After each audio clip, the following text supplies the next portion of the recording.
Hello friends, welcome back to my channel Simnas food world. അപ്പോഴിതേ ഇന്ന് ഞാൻ വന്നിട്ടുള്ളത് വീണ്ടും നല്ലൊരു കേക്കിൻ്റെ റെസിപ്പി ആയിട്ടാണ് കേട്ടോ. മറ്റൊന്നല്ല, നമുക്ക് റവ ഉപയോഗിച്ച് മിക്സിയിൽ പെട്ടെന്ന് ചേരുവകളൊക്കെ ഒന്ന് മിക്സ് ചെയ്ത് നമ്മുടെ നോൺ സ്റ്റിക്ക് പാനിൽ എളുപ്പത്തിൽ റെഡിയാക്കി എടുക്കാൻ പറ്റിയ നല്ലൊരു ടീ കേക്കിൻ്റെ റെസിപ്പി ആയിട്ടാണ് ഞാനിന്ന് വന്നിട്ടുള്ളത്. അപ്പോൾ എല്ലാവർക്കും എളുപ്പത്തിൽ റെഡിയാക്കി എടുക്കാൻ പറ്റുന്നതും അതുപോലെ നമ്മുടെ വീട്ടിൽ എല്ലാവർക്കും ഉള്ള സാധനങ്ങൾ വെച്ചിട്ടാണ് ഞാൻ കേക്ക് റെഡിയാക്കി എടുക്കാനായിട്ട് പോകുന്നത്. അപ്പോൾ എല്ലാവരും ഒന്ന് കണ്ടുവെക്കുക, തീർച്ചയായിട്ടും എല്ലാവർക്കും ഇഷ്ടപ്പെടും. കുഞ്ഞുങ്ങൾക്ക് പെട്ടെന്ന് ഈ വീഡിയോ കാണുന്നവരെ ഉണ്ടാക്കി കൊടുക്കുക കേട്ടോ. അപ്പോൾ നമുക്ക് പെട്ടെന്ന് തന്നെ വീഡിയോയിലോട്ട് കിടക്കുന്നതിന് മുന്നേ ചാനലിലെ വീഡിയോസൊക്കെ എപ്പോഴും പറയുന്ന പോലെ ആദ്യമായിട്ട് ആരെങ്കിലും കാണുകയാണെങ്കിൽ സബ്സ്ക്രൈബ് ചെയ്യാതെ പോകരുത്.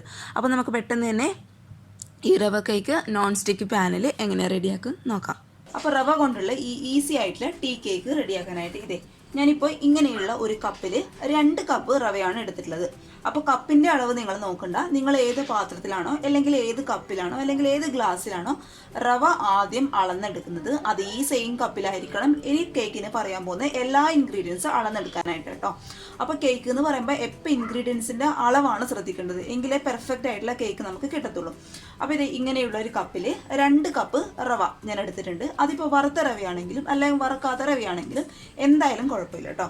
അപ്പോൾ റവ നമുക്ക് ആദ്യം മിക്സിയുടെ ജാറിലിട്ട് നന്നായിട്ടൊന്ന് പൊടിച്ചെടുക്കണം. അപ്പോൾ ഈ ഒരു കപ്പിൽ 2 കപ്പ് റവ ഞാനൊരു മിക്സിയുടെ ജാറിലോട്ട് ഇട്ട് കൊടുക്കുന്നുണ്ട്.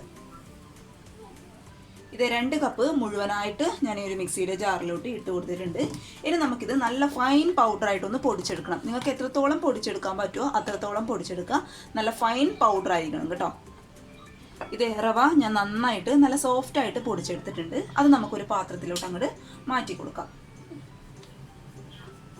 ഇനി നമുക്ക് ഇതിലോട്ട് റവ നന്നായിട്ട് ഒന്ന് സോഫ്റ്റ് ആയിട്ട് കിട്ടാൻ വേണ്ടിയിട്ട് നമ്മൾ ഏത് കപ്പിലാണോ റവ അളന്നെടുത്തത് അതേ സെയിം കപ്പിൽ ഇപ്പോൾ 2 കപ്പ് റവയല്ലേ നമ്മൾ എടുത്തത്, അതുകൊണ്ട് 1 കപ്പ് ഇളം ചൂടുള്ള പാല് അത് നമുക്ക് ഇതിലോട്ട് ഒഴിച്ചു കൊടുക്കാം. പാല് എന്ന് പറയുമ്പോൾ ഒരുപാട് ചൂടുള്ള പാലല്ല, നമുക്ക് കൈയൊക്കെ കുത്താൻ പാകത്തിലുള്ള ഇളം ചൂടുള്ള 1 കപ്പ് പാല് മുഴുവനായിട്ട് നമുക്ക് ഇതിലോട്ട് അങ്ങോട്ട് ഒഴിച്ചു കൊടുക്കാം. ഈ ഒരു സ്റ്റെപ്പ് ആദ്യമേ അങ്ങ് ചെയ്ത് വെച്ചേക്ക് കേട്ടോ. അപ്പോൾ കേക്കിനുള്ള ബാക്കിയുള്ള സ്റ്റെപ്പൊക്കെ ചെയ്യുമ്പോഴേക്കും നമ്മുടെ ഈ പാലിൽ റവ കുതിർന്ന് നന്നായിട്ട് സോഫ്റ്റ് ആയിട്ട് വരും. അപ്പോൾ ഇത് നമുക്കൊരു 15-20 മിനിറ്റ് അങ്ങോട്ട് മാറ്റി വയ്ക്കാം. അതേ സെയിം ജാറിൽ നമുക്ക് ഈ കേക്കിന് ആവശ്യമായിട്ടുള്ള പഞ്ചസാര ഒന്ന് പൊടിച്ചെടുക്കണം. അപ്പോൾ നമ്മൾ റവ അളന്നെടുത്ത അതേ സെയിം കപ്പിൽ 1/4 കപ്പോളം പഞ്ചസാര മിക്സിയുടെ ജാറിലിട്ട് നമുക്ക് നന്നായിട്ട് നല്ല ഫൈൻ പൗഡറായിട്ടൊന്ന് പൊടിച്ചെടുക്കാം. പഞ്ചസാര നല്ല ഫൈൻ പൗഡറായിട്ട് ഞാനിവിടെ പൊടിച്ചെടുത്തിട്ടുണ്ട്. അപ്പോൾ ഈ ഒരു പഞ്ചസാരയുടെ അളവ് എന്ന് പറയുന്നത് നമ്മുടെ കേക്കിന് കണക്കായിട്ടുള്ള മധുരമാണ് കേട്ടോ. ഒരുപാട് കൂടുതലല്ല എന്നാൽ ഒട്ടും അങ്ങോട്ട് കുറവുമല്ല. ഒരുപാട് മധുരമായി കഴിഞ്ഞാൽ നമുക്ക് കഴിക്കുമ്പോൾ പെട്ടെന്ന് അങ്ങ് ഒരു മത്ത് പിടിച്ച പോലെയാകും. അതുകൊണ്ട് 1/4 കപ്പ് പഞ്ചസാര എന്നുള്ളത് ഈ 2 കപ്പ് റവയ്ക്ക് കണക്കായിട്ടുള്ള മധുരമാണ് കേട്ടോ. അപ്പോൾ ഇനി ഇതിലോട്ട് നമ്മൾ ചേർത്ത് കൊടുക്കേണ്ടത് നമ്മൾ ഏത് കപ്പിലാണോ റവ അളന്നെടുത്തത് അതേ സെയിം കപ്പിൽ 1/4 കപ്പോളം ഇളം ചൂടുള്ള പാല് നമുക്ക് ഇതിലോട്ട് ഒഴിച്ചു കൊടുക്കാം. ഇനി നമ്മൾ സാധാരണ ഭക്ഷണ സാധനങ്ങളിലൊക്കെ ചേർക്കുന്ന വൈറ്റ് വിനേഗർ അത് 1 ടീസ്പൂണോളം നിറയെ നമുക്ക് ഇതിലോട്ട് ചേർത്ത് കൊടുക്കാം. അത് എന്തിനാ ചേർക്കുന്നത് വെച്ചാൽ നമ്മുടെ കേക്കിൽ നമ്മൾ വേറെ മുട്ടയോ അങ്ങനെയൊന്നും ചേർക്കുന്നില്ല. അപ്പോൾ നമ്മുടെ കേക്ക് നന്നായിട്ട് സോഫ്റ്റ് ആയിട്ട് വരാൻ വേണ്ടിയിട്ടും അതുപോലെ പൊങ്ങി വരാനൊക്കെ വേണ്ടിയിട്ടാണ് 1 ടീസ്പൂണോളം വിനേഗർ നമുക്ക് ഇതിലോട്ട് ഒഴിച്ചു കൊടുക്കാം. ഇനി ഇതെല്ലാം കൂടി നമുക്ക് ഒന്നും കൂടി നന്നായിട്ട് അടിച്ചെടുക്കാം.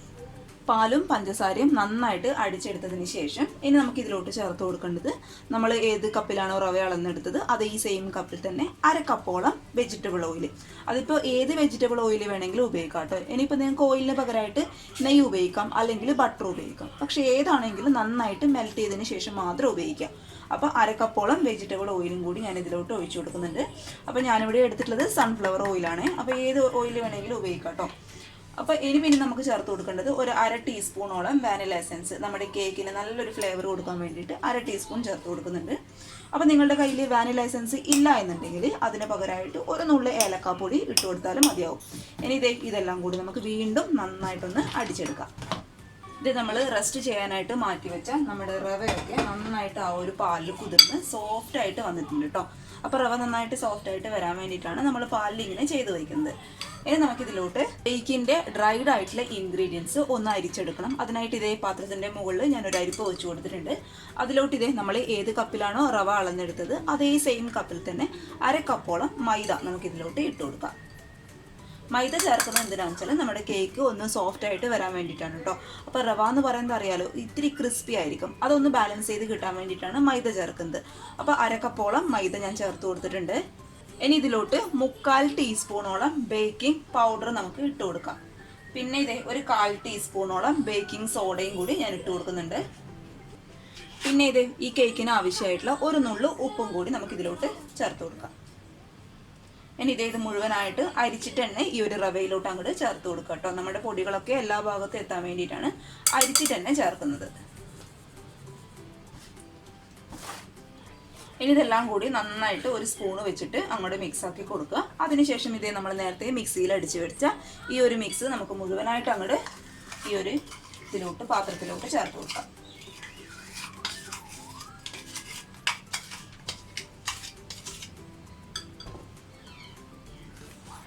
ഇനി ഇതെല്ലാം കൂടി നന്നായിട്ടൊന്ന് മിക്സ് ചെയ്ത് കൊടുക്കുക. പിന്നെ ഏത് കേക്കിൻ്റെ റെസിപ്പി ആണെങ്കിലും നമ്മളിത് ഡ്രൈഡ് ആയിട്ടുള്ള ഇൻഗ്രീഡിയൻസ്, അതായത് ബേക്കിംഗ് പൗഡർ, ബേക്കിംഗ് സോഡയൊക്കെ ചേർത്ത് കൊടുത്തതിന് ശേഷം കേക്കിൻ്റെ ബാറ്റർ, അത് ഈ ഒരു കേക്കിൻ്റെ ബാറ്റർ എന്നല്ല, ഏത് കേക്ക് നിങ്ങൾ റെഡിയാക്കി എടുക്കുകയാണെങ്കിലും ഒരുപാട് ബലം പ്രയോഗിച്ച് അങ്ങോട്ട് മിക്സ് ചെയ്യാനായിട്ട് പാടില്ല കേട്ടോ. കേക്ക് നമ്മുടെ ഹാർഡായി പോകും. അതുകൊണ്ട് ഇങ്ങനെയുള്ള ഒരു സ്പൂണോ അല്ലെങ്കിൽ എന്തെങ്കിലും വെച്ചിട്ട് ജസ്റ്റ് ഒന്ന് ഫോൾഡ് ചെയ്ത് എടുക്കുക കേട്ടോ. അതാണ് അതിൻ്റെ കറക്റ്റ് പരുവത്തിൽ വരിക കേട്ടോ. അപ്പോഴാണ് നമ്മുടെ കേക്ക് നന്നായിട്ട് അങ്ങോട്ട് സോഫ്റ്റ് ആയിട്ട് കിട്ടുക. ഇനി ഇതെല്ലാം കൂടി നമുക്ക് നന്നായിട്ടൊന്ന് മിക്സ് ചെയ്ത് കൊടുക്കാം.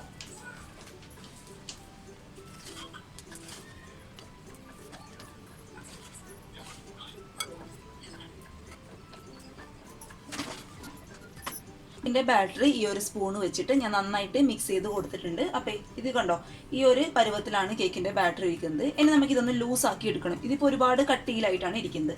അപ്പോൾ നമ്മൾ ലൂസാക്കി എടുക്കാൻ പോകുന്നത് പാല് വെച്ചിട്ടാണ് കേട്ടോ. അപ്പോൾ പാല് എടുക്കുമ്പോൾ ശ്രദ്ധിക്കുക, ഞാൻ ഇതിലോട്ട് ഒരു 2-3 മിനിറ്റ് മുന്നേ ഒരു 1/4 ടീസ്പൂണോളം വിനാഗിരി ഈ ഒരു പാലിലോട്ട് ഞാൻ ചേർത്ത് കൊടുത്തിട്ടുണ്ടായിരുന്നു. പാലിൻ്റെ അളവ് കറക്റ്റായിട്ട് പറയാൻ പറ്റില്ല കേട്ടോ. കാരണം നമുക്ക് ഈ ഒരു കേക്കിൻ്റെ ബാറ്റർ ഒന്ന് ലൂസാക്കി എടുക്കണം. അതിനാവശ്യമായിട്ടുള്ള പാല് മാത്രം എടുത്താൽ മതി. അപ്പോൾ ആ ഒരു പാലിലോട്ട് ഒരു 2-3 ഡ്രോപ്സ് ഒന്നുകിൽ വിനാഗിരി അല്ലെങ്കിൽ ലെമൺ ജ്യൂസ് ചേർത്ത് കൊടുക്കുക. ഇത് നമുക്കൊരു ബട്ടർ മിൽക്ക് ആക്കി എടുക്കണം. അതിന് വേണ്ടിയിട്ടാണ് അങ്ങനെ ചെയ്യുന്നത് കേട്ടോ. അപ്പോൾ അങ്ങനെ ചേർത്ത് കൊടുക്കുന്നത് എന്തിനാണ് ഞാൻ നേരത്തെ പറഞ്ഞല്ലോ, കേക്ക് നന്നായിട്ട് സോഫ്റ്റ് ആയിട്ട് വരാൻ വേണ്ടിയിട്ടാണ്. കാരണം നമ്മളിതിൽ മുട്ടയൊന്നും ചേർക്കുന്നില്ലല്ലോ, അതുകൊണ്ട് അതിന് വേണ്ടിയിട്ടാണ് കേട്ടോ ചെയ്യുന്നത്. അപ്പോൾ നമുക്ക് കുറച്ചായിട്ട് ഒഴിച്ചു കൊടുത്ത് ഈ കേക്കിൻ്റെ ബാറ്റർ ഒന്ന് ലൂസാക്കി എടുക്കാം. അപ്പോൾ ഒഴിച്ചു കൊടുക്കുമ്പോൾ ശ്രദ്ധിക്കുക, ഒരുപാട് ആദ്യമേ അങ്ങ് ഒഴിച്ചു കൊടുക്കാൻ പാടില്ല. പിന്നെ നമുക്കൊന്നും ചെയ്യാൻ പറ്റാത്ത അവസ്ഥയാവും. അതുകൊണ്ട് ഇതേ കുറച്ചായിട്ട് നമുക്ക് ചേർത്ത് കൊടുക്കാം.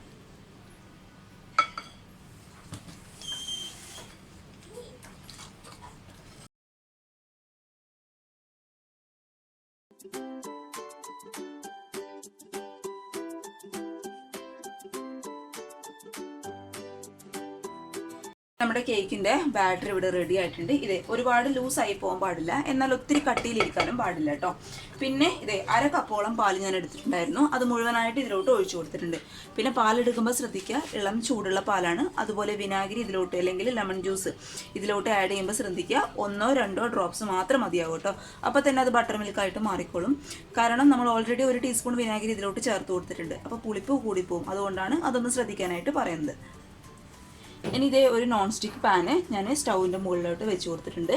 അത് നന്നായിട്ട് ചൂടാവുന്ന സമയത്ത് കുറച്ച് ഓയിൽ നമുക്ക് സ്പ്രെഡ് ചെയ്ത് കൊടുക്കാം, നമ്മുടെ കേക്കിൻ്റെ ബാറ്റർ പെട്ടെന്ന് അടി പിടിക്കാതിരിക്കാൻ വേണ്ടിയിട്ട്. അതിൻ്റെ മുകളിലോട്ടായിട്ട് ഞാനൊരു ബട്ടർ പേപ്പറും കൂടി വെച്ച് കൊടുത്തിട്ടുണ്ട്. കേക്കിൻ്റെ ബാറ്റർ നമ്മൾ ഡയറക്റ്റായിട്ട് ഈ പാനിലോട്ട് ഒഴിക്കുകയാണെങ്കിൽ പെട്ടെന്ന് അങ്ങ് അടി പിടിക്കാനുള്ള ചാൻസ് ഉണ്ട്. അതിന് വേണ്ടിയിട്ടാണ് ബട്ടർ പേപ്പർ വെച്ച് കൊടുക്കുന്നത്. ഇനി നമ്മൾ റെഡിയാക്കി വെച്ച മാവ് കംപ്ലീറ്റ് ആയിട്ട് നമുക്ക് ഇതിലോട്ട് അങ്ങോട്ട് ഒഴിച്ചു കൊടുക്കാം.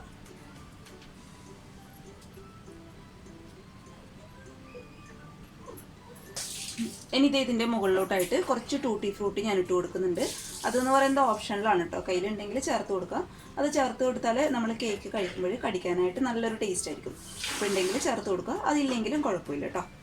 കുറച്ച് മാത്രം മതി കേട്ടോ, ഒരുപാടൊന്നും വേണ്ട. ഇനി ഇത് നമുക്ക് അടച്ച് വെച്ച് ഏറ്റവും ലോ ഫ്ലെയിമിലിട്ട്, നിങ്ങളുടെ സ്റ്റൗ എത്രത്തോളം ലോ ഫ്ലെയിം ആക്കാൻ പറ്റുമോ അത്രത്തോളം ലോ ഫ്ലെയിം ആക്കുക. അതിനുശേഷം അടച്ച് വെച്ച് കറക്റ്റ് 50 മിനിറ്റ് കേട്ടോ, 45-50 മിനിറ്റ് ബേക്ക് ചെയ്തെടുക്കുക. അതിനിടയിൽ വെച്ചിട്ട് തുറന്ന് നോക്കണ്ട. ഒരു അരമണിക്കൂറൊക്കെ കഴിഞ്ഞതിന് ശേഷം മാത്രം തുറന്ന് നോക്കുക കേട്ടോ, നിങ്ങൾക്ക് എന്തെങ്കിലും ഒരു പേടിയുണ്ട് എന്നുണ്ടെങ്കിൽ. പിന്നെ ചിലർ ഇതിലോട്ട് ഗ്ലാസിൻ്റെ മൂടി ഉപയോഗിക്കുന്നവരുണ്ടാവും, അതായത് ഈ സ്റ്റീലിൻ്റെ മൂടിക്ക് പകരം ഗ്ലാസിൻ്റെ മൂടി. അങ്ങനെയുള്ളവർക്ക് ചില ഗ്ലാസിൻ്റെ മൂടിയിൽ ചെറിയൊരു ഹോൾസ് ഉണ്ടാവും. അങ്ങനെയുള്ളവർ ആ ഹോൾസ് എന്തെങ്കിലും ഒരു പേപ്പറോ അല്ലെങ്കിൽ ഒരു ഫോയിൽ പേപ്പറോ വെച്ചിട്ട് അടച്ചു കൊടുത്തിട്ട് ഒട്ടും ആവി പുറത്ത് പോകാൻ പാടില്ല എന്നർത്ഥം. അപ്പോൾ നമുക്കിത് ഏറ്റവും ലോ ഫ്ലെയിമിലിട്ട് 50 മിനിറ്റ് നന്നായിട്ടൊന്ന് ബേക്ക് ചെയ്തെടുക്കാം. നമ്മുടെ കേക്കൊക്കെ കറക്റ്റ് ആ ഒരു സമയം കൊണ്ട് നന്നായിട്ട് ബേക്കായിട്ട് വന്നിട്ടുണ്ട്. ഇനി നമുക്കിത് ചൂടാറാനായിട്ട് മറ്റൊരു പാത്രത്തിലോട്ട് അങ്ങോട്ട് മാറ്റി കൊടുക്കാം. കേക്കിൻ്റെ ചൂടൊക്കെ കംപ്ലീറ്റ് ആയിട്ട് മാറിയിട്ടുണ്ട്. നന്നായിട്ട് സോഫ്റ്റ് ആയിട്ട് വന്നിട്ടുണ്ട് കേട്ടോ. ബട്ടർ പേപ്പറൊക്കെ ഞാൻ റിമൂവ് ചെയ്ത് കളഞ്ഞു. ഇനി നമുക്കിത് കട്ട് ചെയ്യാനായിട്ട് അങ്ങോട്ട് തുടങ്ങാം കേട്ടോ. ചൂട് കംപ്ലീറ്റ് ആയിട്ട് മാറിയതിന് ശേഷം മാത്രമേ കട്ട് ചെയ്യൂ. അപ്പോഴേ കറക്റ്റായിട്ട് കട്ട് ചെയ്യാനും പറ്റുള്ളൂ. പിന്നെ കഴിക്കാനായിട്ടും കൂടുതൽ ടേസ്റ്റ് അങ്ങനെയാണ് കേട്ടോ. അപ്പോൾ ഇത് നമുക്കിത് കട്ട് ചെയ്യാം. ഇത്ര സോഫ്റ്റ് ആണ് കേട്ടോ. നമ്മൾ കത്തി വയ്ക്കുമ്പോൾ തന്നെ ഇതിങ്ങനെ ഉള്ളിലോട്ട് പോകുന്നുണ്ട്.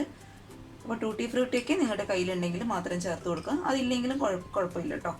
നിങ്ങളുടെ ഇഷ്ടത്തിനനുസരിച്ച് ചെയ്യാം. ഇത് നല്ല സോഫ്റ്റ് കേക്കാട്ടോ കേട്ടോ. അത്ര സോഫ്റ്റാണ്. അപ്പോൾ എല്ലാവരും തയ്യാറാക്കി നോക്കുക. അപ്പോൾ ഇനി ഓവനും ബീറ്ററും ഒന്നുമില്ലാതെ നമ്മുടെ വീട്ടിലെ സാധാരണ നോൺ സ്റ്റിക്ക് പാനിൽ നമുക്ക് വളരെ എളുപ്പത്തിൽ തയ്യാറാക്കി എടുക്കാവുന്നതേ ഉള്ളൂ. അപ്പോൾ എല്ലാവരും ഒന്ന് ട്രൈ ചെയ്ത് നോക്കുക. ട്രൈ ചെയ്ത് നോക്കിയിട്ട് നിങ്ങളുടെ അഭിപ്രായങ്ങളൊക്കെ അറിയിക്കുക. അതുപോലെ ചാനലിലെ വീഡിയോസൊക്കെ ആദ്യമായിട്ട് ആരെങ്കിലും കാണുകയാണെങ്കിൽ സബ്സ്ക്രൈബ് ചെയ്യാതെ പോകരുത് കേട്ടോ. പിന്നെ ഈ കേക്കിൻ്റെ റെസിപ്പി ഇഷ്ടപ്പെട്ടാൽ ലൈക്ക് ചെയ്യണം. അപ്പോൾ നാളെ ഒരു നല്ല വീഡിയോ ആയിട്ട് കാണാൻ വരെ. Thank you for watching Seena's food world. By.